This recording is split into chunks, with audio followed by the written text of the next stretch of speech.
He has cholera. I'm so sorry.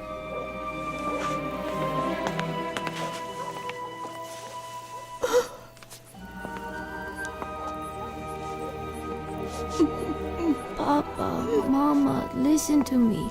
I had a dream about the future. I will become an engineer, and I will be world famous for my inventions. Nikola, my son, before you were born, I made a solemn vow to God that you would serve him. If he heals you, you will become a priest. Papa, please. I know I will recover if I become an engineer, and then everything will work out for the best.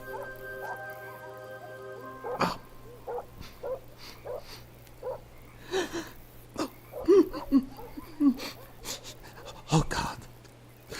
Oh God, please forgive me. I beg of you, forgive me.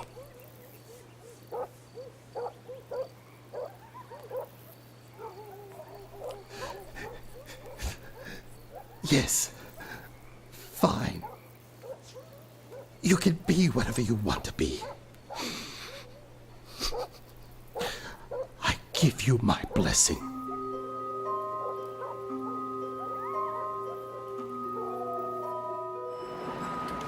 Mr. Tesla, I imagine because you are here now giving me this interview, that must mean you've recovered, thanks to God or someone else. Yes, to the complete surprise of everyone in my village, I made a complete recovery in just a few days. I continued in school, at the Graz Institute and Paris University, becoming a successful electrical engineer. The illness led me to discover abilities I never suspected I had. I started to have these clear visions. Flashes of light began to cover the pictures of real objects. In time, they simply replaced my thoughts. My mind developed a new and different process. Using this process, I could construct an invention in my mind first, where I could perfect it.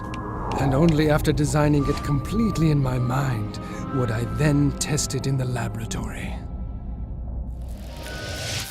That's the way it's been, all of these years. Stop that. Writing down the story of my life, you will need a lot of ink. Here, you can use this instead.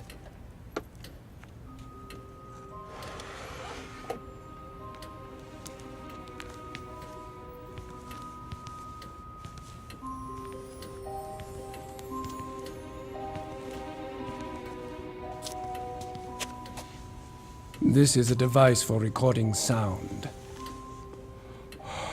Quite a great invention. It was not me who invented it, no. It was that damned Edison. Say something. What should I say?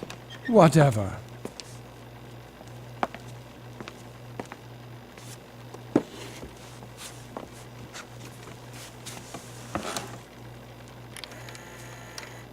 Say something.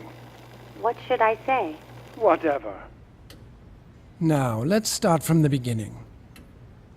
I first met Edison in Paris in the year 1882. I met him because of inept engineers. The Continental Company owned by Edison couldn't finish the construction of a power plant. A plant for the Strasbourg railway station. They promised to pay me $25,000 if I was able to figure out what the problem was. I managed not only to find the defect, but fix it. By spring 1884, the power plant was working. But when the time came to collect the $25,000 they promised me, the board of Continental refused to pay me. They told me that I had merely been a consultant to them. What crooks! I resigned at once. Well, I heard that you actually worked for Edison again after that. Yes, I was a young, vain fool. That first time should have taught me not to get involved with Edison again. I was even offered a chance to go to Russia at that time. I am Serbian. For me, it was more natural to become a Russian than an American. But Charles Batchelor from the Continental Company persuaded me. And do you know what he had to say? He said he knew only two geniuses in the whole world, me and Edison. He promised me the chief engineer position of his company in America. He compared me to the great Edison, who was an idol to me. I was 28 and unemployed, so it didn't take much for me to completely lose my head. Obviously, I agreed. Edison was always a quick thinker. No wonder they called him Big Head behind his back. But he was a man without a conscience. You'll start as a regular engineer. You'll be in charge of fixing the electric motors and DC generators. But Mr. Batchelor promised me that I don't care what he promised you. I employ people and I define what they do in my company, and you, young man, will have to work hard to prove your value to me. Of course, I was never given the chief engineer position. I was an immigrant with 4 cents in my pocket. I had 2 options to choose from. I could beg in the street, or show that man my worth.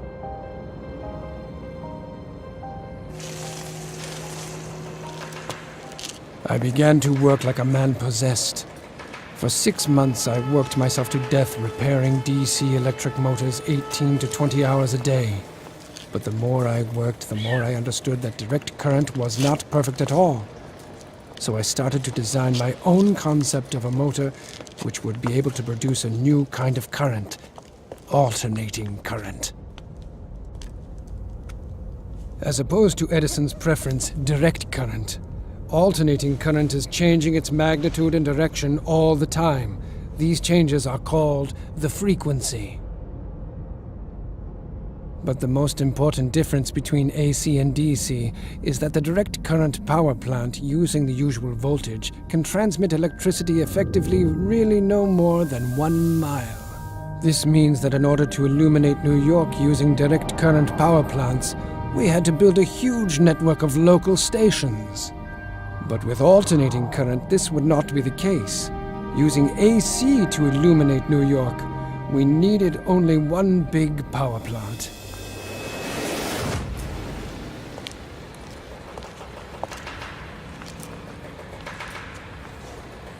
I have been told that you've been working double shifts. Why is that? Can't you keep up with your own job?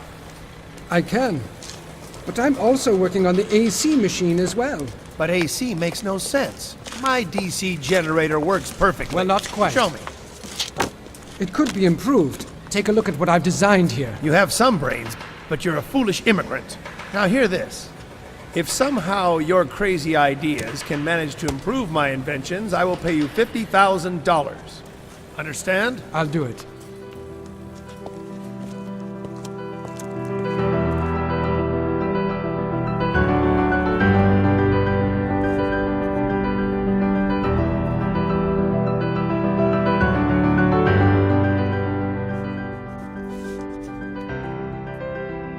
But I didn't give up on the idea of using direct current to generate power.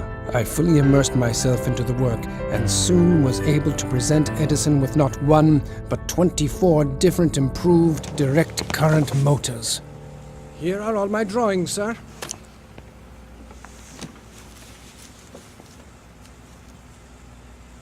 Not bad. That is, not bad for an immigrant. So when will I be getting my $50,000? 50,000? Young man, you don't seem to understand American humor. Taking into account your efforts, I'm willing to increase your salary from $18 a week to, let's say, $26 a week.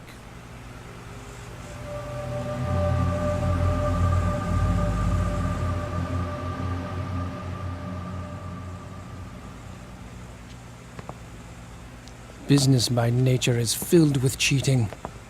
And there was nothing uniquely American in the fact that I was duped.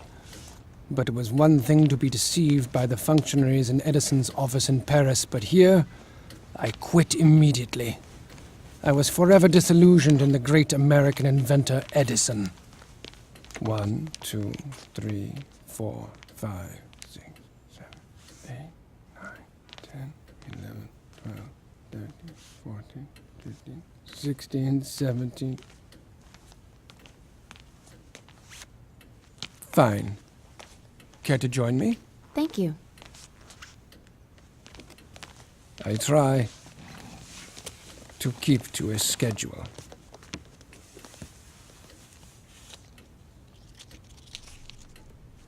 Well, even after you left working for Edison, he said many times that you were only an imitator, that you were unoriginal. Imitator? Not quite. I was always his opponent. I always made other choices. Consider the war of currents. I must admit the 2 years after I left Edison were very hard.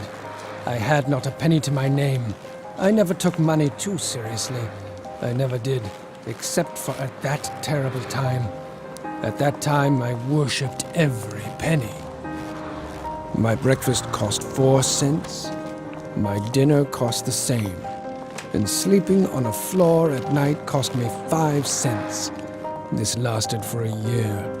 In order to earn my living, I had to find part-time jobs. Day laborer, porter, digger of ditches.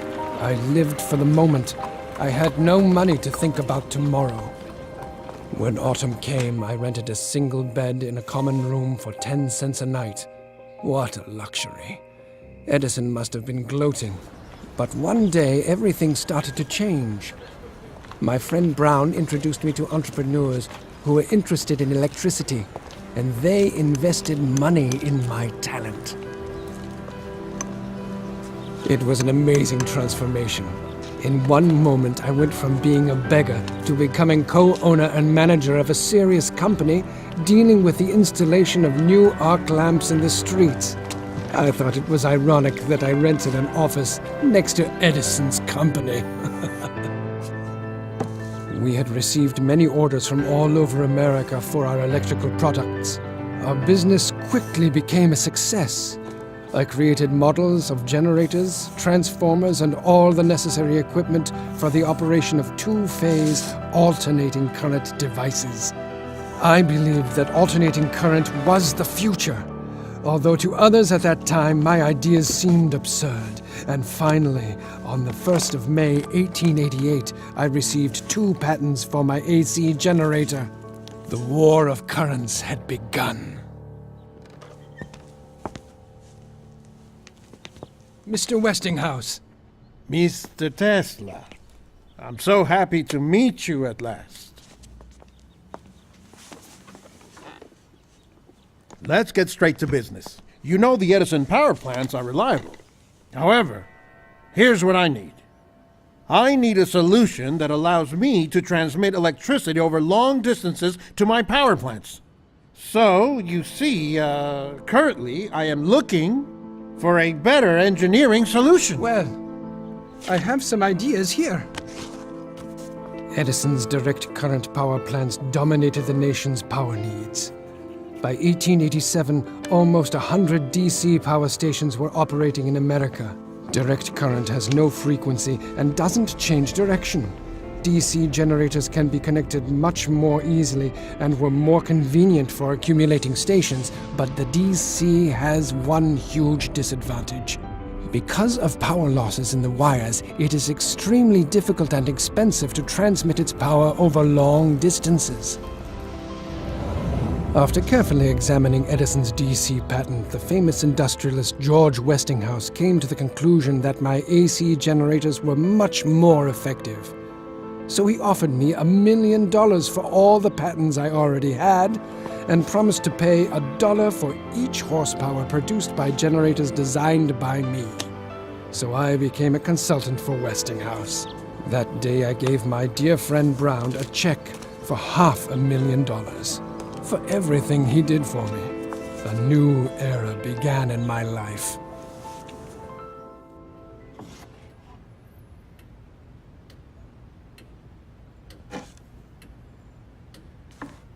Alternating current is perfect. It is so pure and beautiful.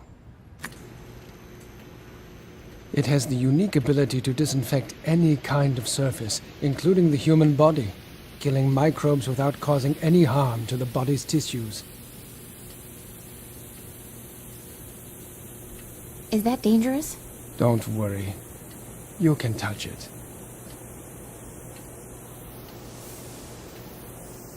Go ahead. There's no need to worry, young lady. I've passed 1,000,000 volts of current through my body, and you see, I am still very much alive. If the frequency is above 700 hertz, the current simply flows over your body. Isn't it wonderful? Together with Westinghouse, we created the first stable working AC generator. Finally, Edison realized that his reign as the electricity king was coming to an end. Sir, a letter for Mr. Tesla.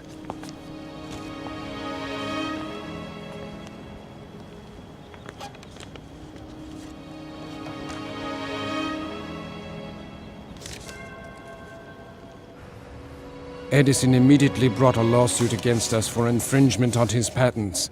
But of course he lost, as all my inventions were authentic.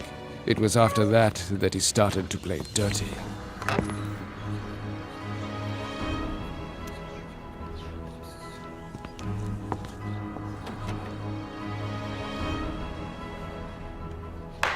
At Edison's instigation, a new type of execution was adopted. The electric chair. And of course it used my alternating current. Poor Westinghouse objected and even hired a lawyer for Kemmler, who was the first person in the world to be sentenced to death by electric chair. What a grisly way to die. Despite all Edison's attempts to discredit my inventions and tarnish my reputation, my alternating current became more and more widespread. Westinghouse and I were gaining ground in this war of the currents. But the sweeping success of AC played a cruel joke on my benefactor and supporter Westinghouse.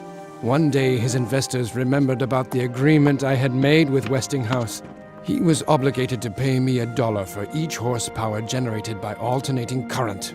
By that time, there were so many AC generators, I would have received $12 million and been one of the richest men in the world. But the man who believed in me and in my alternating current would go bankrupt. So I tore up my contract with him. Westinghouse had to continue his fight for alternating current. That crazy Edison wouldn't leave us alone. He wanted to prove that our AC was worse than his DC so much that he filmed animals being brutally killed with alternating current and then showed these movies to the public. Yes, I remember in 1903, that poor elephant, Topsy, he electrocuted her to death. The soup is cold, and Edison lost anyway. In the end, you know what he did? He started producing his own AC power generators. And there have been no direct current stations built in 20 years. So, I won.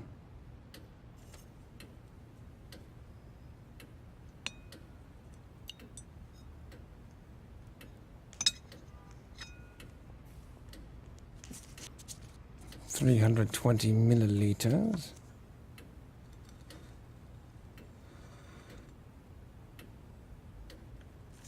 Plus or minus 15. Average 2 by what are you doing? circumference. Well, it's a strange thing. But I can't really enjoy my meal if I don't know the exact amount of food which I'm going to eat.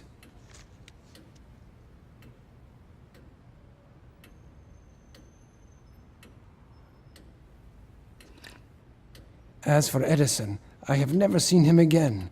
Never. Even after he burned my laboratory. You mean the fire on Fifth Avenue? Many speculated it could have been sabotage. Even at that time, people were asking which of your employees were bribed by Edison. Do you know how it came to this? For 7 years, I worked in my laboratory studying magnetic fields and high-frequency currents.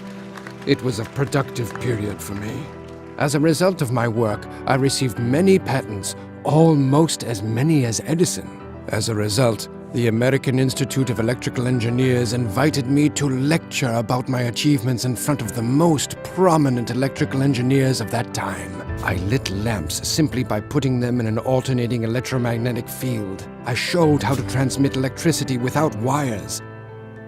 I sent out lightning and used my hands to pass a current of 1,000,000 volts through my body. It was a huge success. I received a great ovation, and for the first time was called by my peers a man of the future. They offered me Faraday's chair, saying that since his death, no one else had been worthy to sit in it. Then they let me sip the whiskey from Faraday's cherished bottle. It was a great honor. Edison, of course, could not stand them recognizing me. On the 13th of March, 1895, there was a fire in my laboratory on South Fifth Avenue. All of my property was burned, as well as all the records for the last 10 years.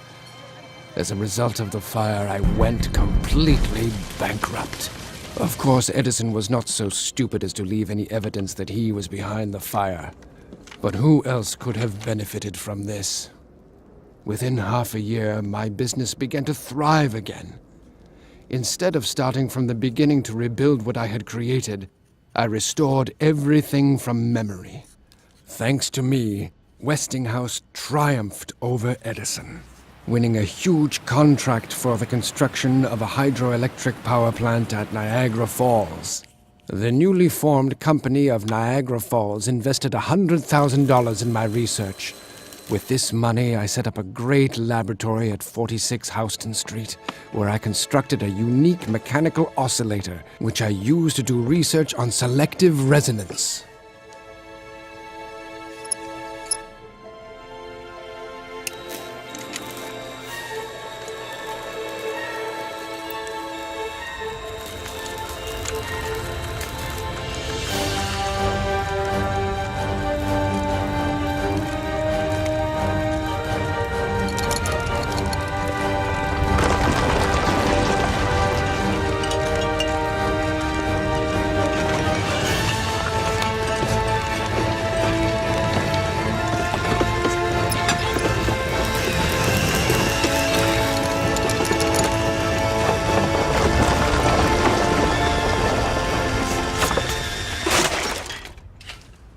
I could destroy the Brooklyn Bridge in a couple of minutes. That's what selective resonance means. It's possible to destroy any object you choose with a stationary, uniform vibration. The whole block of buildings was almost demolished. I've read about an earthquake that occurred in New York in 1898. You're saying that you did it? Or perhaps it was just a coincidence. Oh, what a wonderful place it was, my laboratory at 46 Houston Street. Time flew very fast there.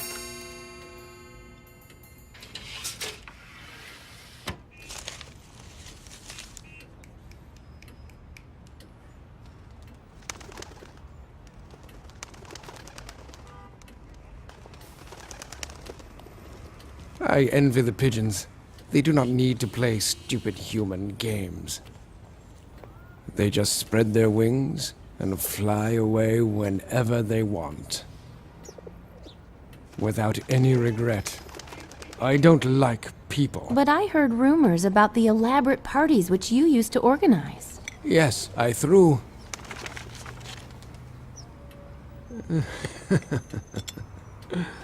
I threw great feasts, which were attended by the most interesting people of the time. Brilliant, famous people. Kipling would read his poems to us.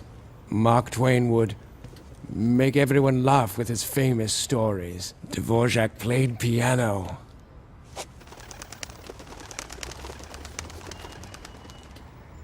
And then I would take them all to my laboratory.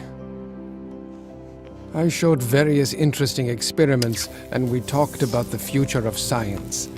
Those evenings were unforgettable.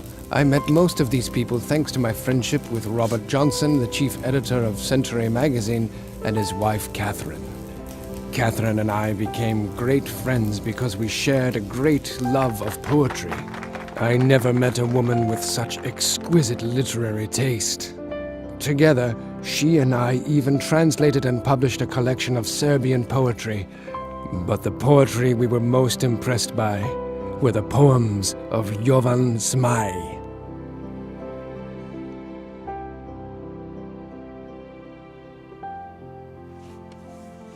Honor can't be bought with gold, for an honest man can't be sold, since he needs it like the sun. The dishonest man would surely sell, but everyone knows quite well. As for honor, he has none. Yes, Robert was a dear friend of mine. And as for Catherine, oh, I loved her as much as a man can love a woman. And she loved me, but she was my good friend's wife. I've heard that once you saved Robert Johnson's life by persuading him to cancel a train trip, the train he would have been on crashed. I don't know what surprises me more, the fact that you predicted the train crash or that you actually saved the life of your rival, meaning you gave up your chance to be with Catherine. You must remember Robert was a friend of mine. As for that train crash, knowing it would happen was not unusual for me. I could always foresee the future, but not everyone believed me. I begged my friend and patron, Colonel Astor, not to board the Titanic, but he didn't follow my advice. How sad. Or maybe it was just a coincidence. Speaking of him, I've heard that Colonel Astor, who was the owner of the Waldorf Astoria hotels, was the one who gave you $30,000 for your research in Colorado Springs. That is not quite true. Mr. Astor financed some businessmen from a local electric company in Colorado Springs who were researching the electric potential of thunderstorms. It was they who invited me there. The fact that Colorado Springs is located in a zone of strong geomagnetic activity intrigued me. What this means is there are more thunderstorms in that area than there is sunshine. The local engineers wanted to know if there is any way to accumulate the energy produced by lightning strikes and then use it. Of course, I could not pass up a chance to participate in such a unique experiment. The laboratory I built there was ideal. I put up a sign there saying, "Abandon all hope, ye who enter here," and began to do my geomagnetic research. In the center of my lab, I built this massive transformer. One end of its primary winding was grounded, and the other end I raised to a great height. As a result, this device was able to store energy and produce a lightning-like current of several million volts and a frequency of 150,000 hertz. But I wanted more. I wanted to know whether this technology could transmit energy wirelessly over long distances using the ground as a transmitter. Not far from the lab, I put 200 bulbs in the ground and waited for a storm. As soon as the ball at the top of the mast was struck by lightning, my laboratory came to life. The transformer collected the lightning energy and threw it into the atmosphere with triple force.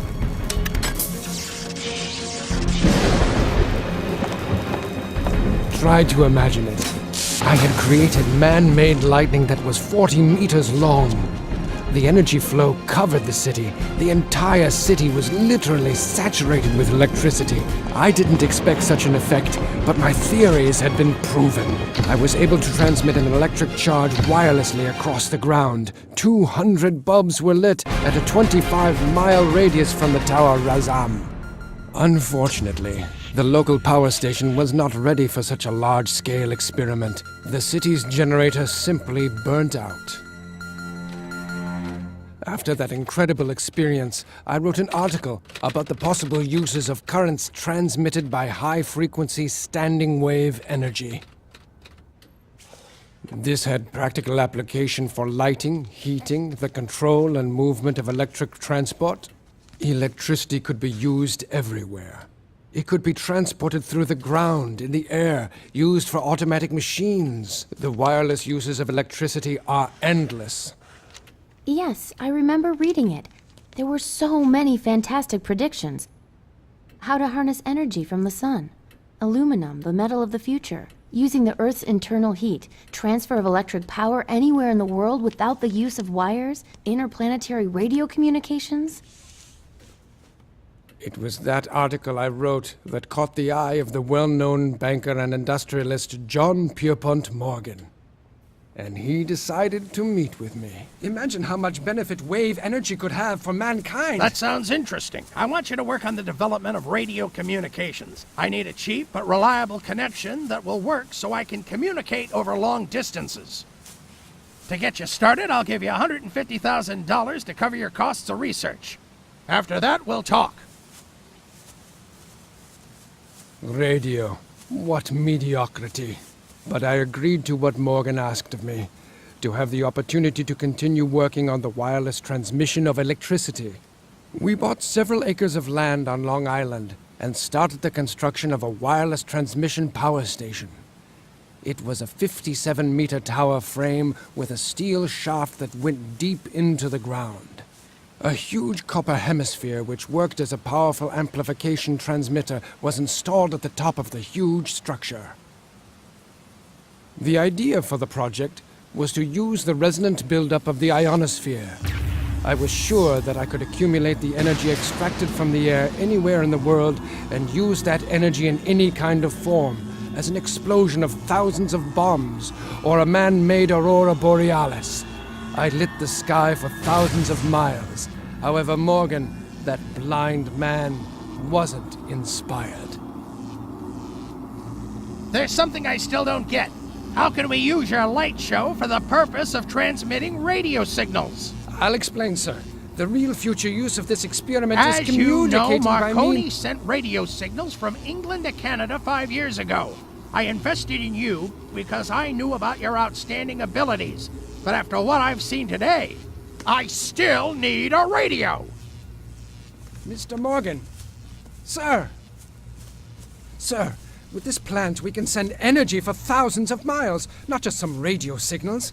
You could have a second wireless tower I am built not near the interested Niagara Falls in things New unless York. they give me an immediate commercial profit. I need radio signal transmissions.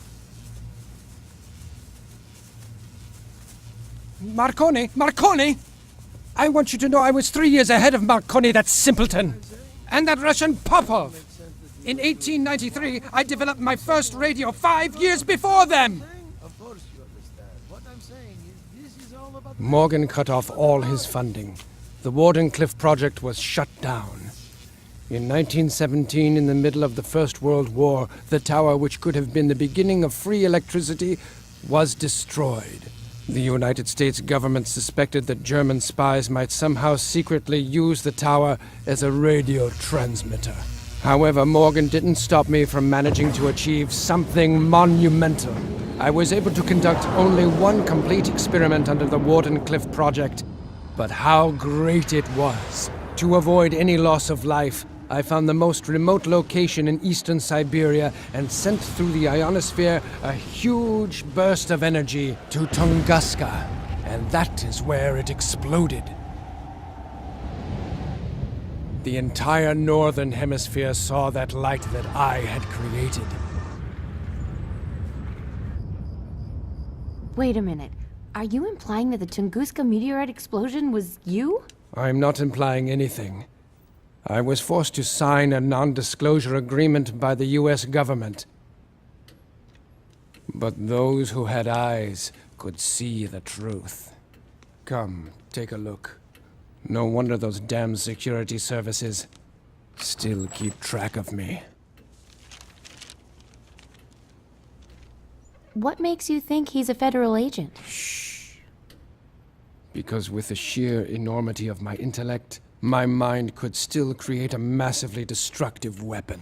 The Tunguska meteorite was only the beginning. I designed the rays of peace which could destroy thousands of planes 100 miles away. Every country would be able to defend itself with an invisible Great Wall by putting towers with the rays of peace along their nation's borders.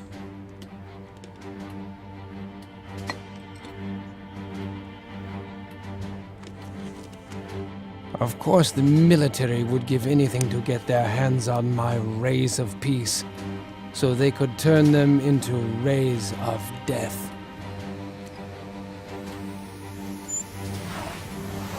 Because if my rays of peace were placed in a certain configuration, anything surrounded by them would be utterly destroyed. I could be the main secret weapon of the Pentagon, but I hate war. But that's the way our world works. Governments have a way of turning peaceful inventions into weapons.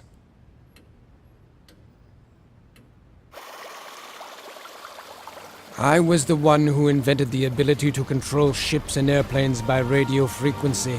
I introduced the first radio-controlled ship in 1898 during the New York Electrical Exhibition.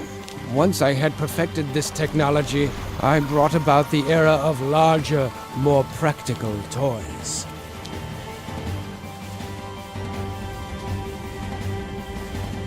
My research and experiments made it possible to control a warship remotely from the shore at a distance of 25 nautical miles. You see, it's really quite simple. Continuous control is possible via an automatically received signal of disparity between the desired and present location of the ship you're controlling, so you can make any object move to wherever you want. Naturally, the military immediately seized on the opportunity to control warships using radio waves. Since that time, the Pentagon has kept their eye on me. It is impossible to refuse them. At their request, I invented a radar locator to detect enemy submarines. Originally, I designed this instrument to search for minerals. I had other great ideas they could use. I was able to generate powerful electromagnetic fields that bend light and radio waves around any object, making the object completely invisible. This project was called Rainbow, but I doubt whether you have ever heard of it. The military can keep its secrets. I hate the military. They enjoy spilling blood too much. I'd really like to do something for ordinary people.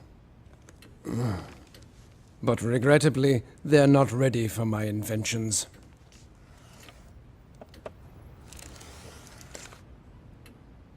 They're blind and stupid. Once I decided to prove to the general public that energy is present in the air, so I designed and assembled an 80-horsepower alternating current electric motor. Then I installed it in a new car, replacing the gasoline engine as its power source. My electric motor functioned flawlessly for an entire week without an additional power source. It also accelerated the car up to a speed of 150 kilometers per hour. But to my great surprise, none of the entrepreneurs or the public were interested in my invention. It was astounding. Was there really no one who would be interested in something that cannot be sold? Because people would never have to pay for energy from the air. At that time, a couple of newspapers published articles accusing me of having connections with the evil spirit. This deeply offended me. I took my motor and never again showed it to anyone. When I lie quiet in bed at ease, then let my time be done. If you fool me with flatteries, till my own self's a joy to me. If you snare me with luxury, let that be the last day I see. Goethe. Right. The scene where Faust sells his soul to Mephistopheles. So you have no connections to dark forces?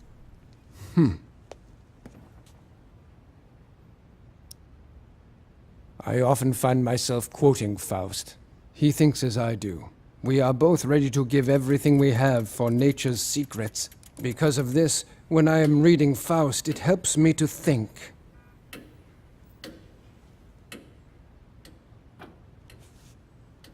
My greatest inventions were born while I was engrossed in poetry. In 1915, the Nobel Committee even wanted to give me the Nobel Prize in Physics, but I refused it. The reason? They wanted me to share it with Edison. I must admit, to his credit, Edison did the same. However, I couldn't refuse the gold medal of Edison given to me by the Institute of Engineers and Electrical Technicians. But the very sound of the name Edison annoyed me. So I cut the medal in half and used the gold to pay 2 of my secretaries for their work. Can I take the dishes and clean the room now? Take the dishes away, and leave us immediately. I can't stand earrings, especially pearls.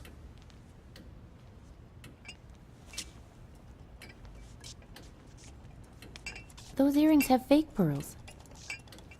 Good for her. The only way I could enjoy talking to such women would be by radio. As if they were aliens. But aliens don't exist. If they did, I'd give anything to be the one to interview them. They do exist. I have talked to them. In the first quarter of this century, everybody went mad because of the popularity of a new medium, radio. People with money to invest didn't want to talk about anything except that damned radio.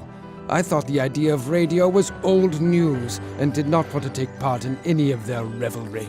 But in 1926, the heirs of Colonel Astor asked me to rework the radio transmitter to improve the quality of radio communications.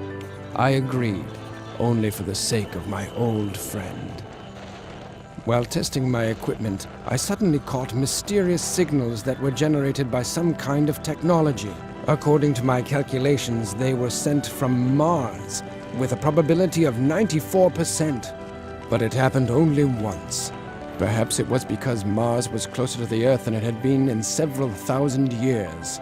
The signals stopped, and I could never prove that I had really caught the radio signals from Mars. But my contact with Mars had become the talk of the town. H.G. Wells mentioned my experience in his novel, The First Men on the Moon. There is definitely someone out there. Someone who wants to meet us just as we want to meet them. I believe someday we will meet them, creatures that can overcome the stellar abyss. We could learn so much from them. Unless, of course, they rip our guts out first. All of us are predators in this universe. You, me, the cat. Is that cat yours? Cats don't belong to anyone. That's why I love them. They produce electricity out of thin air, like I do.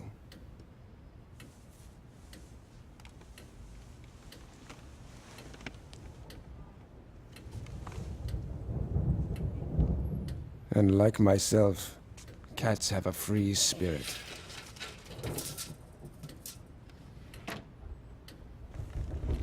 Here's a storm. So aren't you afraid? Me afraid of the storm? Once when I was a child, there was a terrible electrical storm. A tree next to me was struck by lightning. I felt as if the electricity was passing through me, but I didn't feel that it was hurting me. That's why I feel like I'm part of the storm when it arrives. I don't need a generator to produce power. I understand the greatest mysteries of existence. I can control the energy of the universe. I possess that kind of power.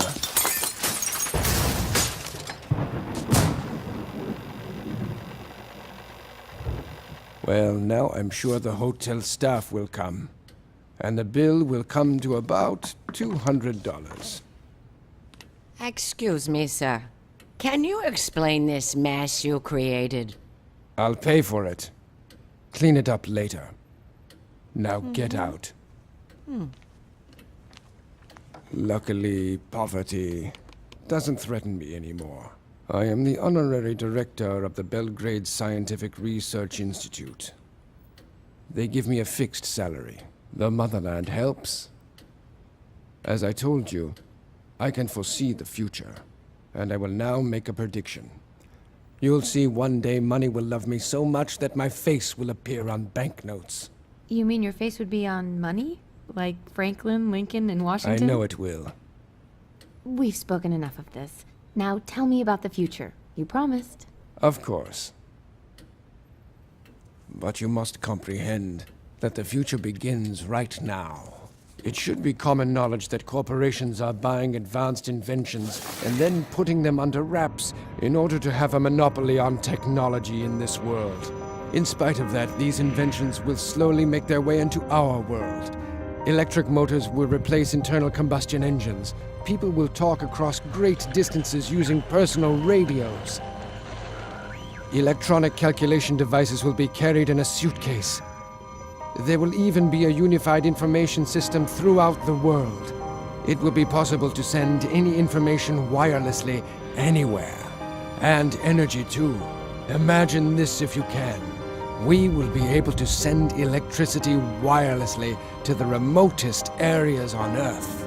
Another startling development will be the creation of artificial intelligence helping humans in their activities, but it will also be used as a weapon capable of manipulating people. The military will use microwaves of energy to disable communications and incapacitate the electronic devices of their enemy. And by gaining control of ionospheric energy on a global scale, we will be able to create earthquakes. I predict you will live to see all these things. What a future. A terrible and great time is waiting for us. For you, but I won't see it. My time is short. I have only one more day on this earth. Tomorrow. You're the last. No more visits, talks, or women. Women? Eleanor Roosevelt, the First Lady. She invited herself to be my guest the day after tomorrow. Unfortunately, Mrs. Roosevelt was so persistent that I couldn't refuse her without causing a public scandal. That is why my departing will solve the situation perfectly. In fact, that's why I agreed to meet you. Because I am out of time. But now that the story has been told, it is time for you to leave. But, sir, we haven't... I wish I could tell you much more about my many developments. Solar batteries, artificial intellect, gas turbines. But as I said, I am completely out of time. We will never meet again. No one will ever know to where I've disappeared. But, sir, Not another word. Just go. What a pity. You'll never have the opportunity to use all the things you heard from me.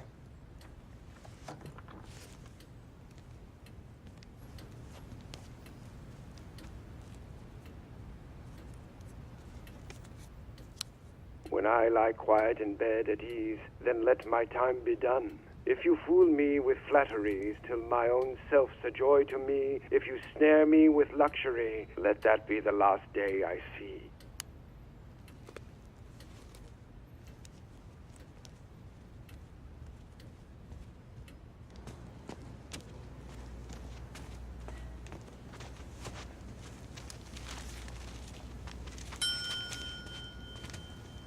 I'll take that tape recorder you have, please.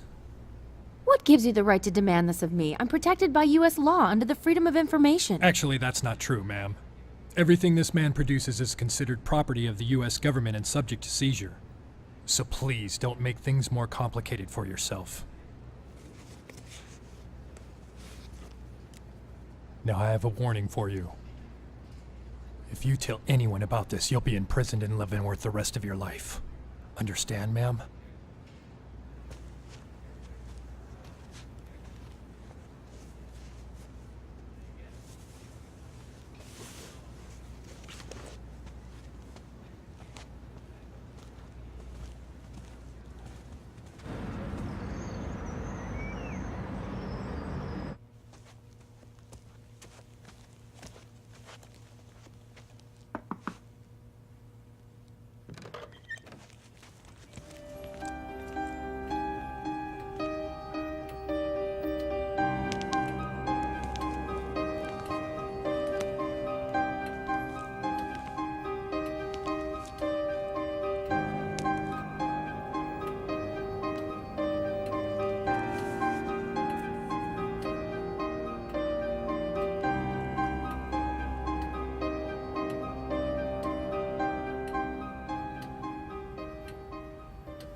Pardon me, but what has happened to Mr. Tesla? Mr. Tesla?